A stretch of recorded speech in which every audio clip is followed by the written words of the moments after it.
Зачастую Владимир Путин никак не выделяет свой день рождения, проводя его за работой строго по расписанию. Несколько раз на 7 октября выпадали крупные международные саммиты, в которых российский лидер принимал участие. В прошлом году президент отметил 63-летие на хоккейном льду, приняв участие в матче между командами ночной хоккейной лиги «Звезды НХЛ» и сборная НХЛ. Тогда он забросил в ворота сборной НХЛ 7 шайб, а после матча получил из рук президента Федерации хоккея России Владислава Третьяка медаль за верность и любовь к хоккею. По традиции в этот день Владимир Путин принимает поздравления от лидеров других стран. И не только. Свои пожелания президенту присылают жители всех регионов России. К примеру, в столице Крыма сегодня сделали огромную поздравительную открытку, в которой каждый желающий мог оставить свои пожелания президенту. То мы стали собирать большую поздравительную открытку от жителей, от молодежи, от студентов и учащихся, пожелания для нашего президента. Ежегодно в честь дня рождения президента Российской Федерации мировые знаменитости и обычные пользователи соцсетей выкладывают в интернет видео поздравления, фотографируются на фоне портретов Владимира Путина и посвящают лидеру песни. К примеру, в прошлом году рэпер Тимати специально ко дню рождения президента написал песню «Мой лучший друг». И я сразу скажу, ты знаешь про любовь к тебе одной.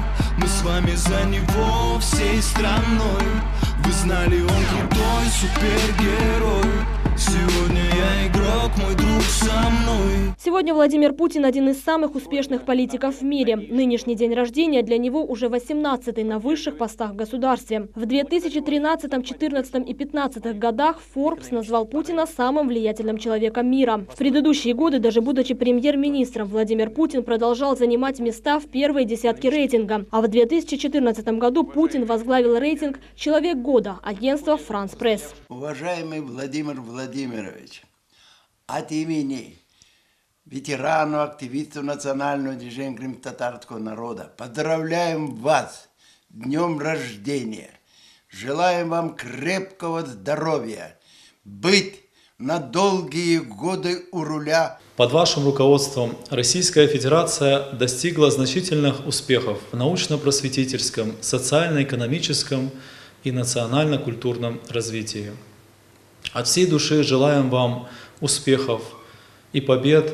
Считаю уместным поздравить Владимира Владимировича со ссылкой на Ветхий Завет. Бог за добродеяние отца Давида Соломону предложил выбрать одно из двух: богатство всего мира или души всех врагов. Соломон попросил у Бога мудрости и прославился как самый мудрый царь.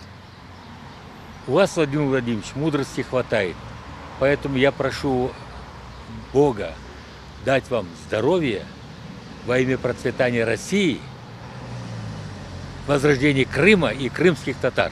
К поздравлениям присоединились и жители полуострова. Они пожелали президенту крепкого здоровья, долгих лет правления и терпения. И в этот замечательный прекрасный день, я думаю, что можно поздравить нашего президента с днем рождения, пожелать ему успехов, удачи, здоровья крепкого, ну и, я думаю, терпения в наше непростое время.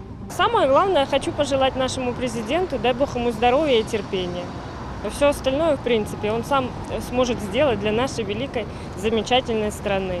Хочу поздравить нашего президента с днем рождения, пожелать счастья, здоровья. Долгих лет правления, потому что мы хотим, чтобы он оставался с нами как можно дольше.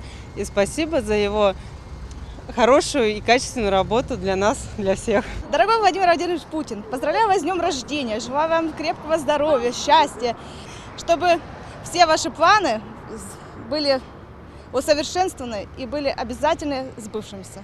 64-й день рождения президент страны отметил в кругу близких и друзей. Что касается подарков для Владимира Владимировича, его пресс-секретарь Дмитрий Песков отметил, что большая часть из них направляется в библиотеку президента и хранится именно там.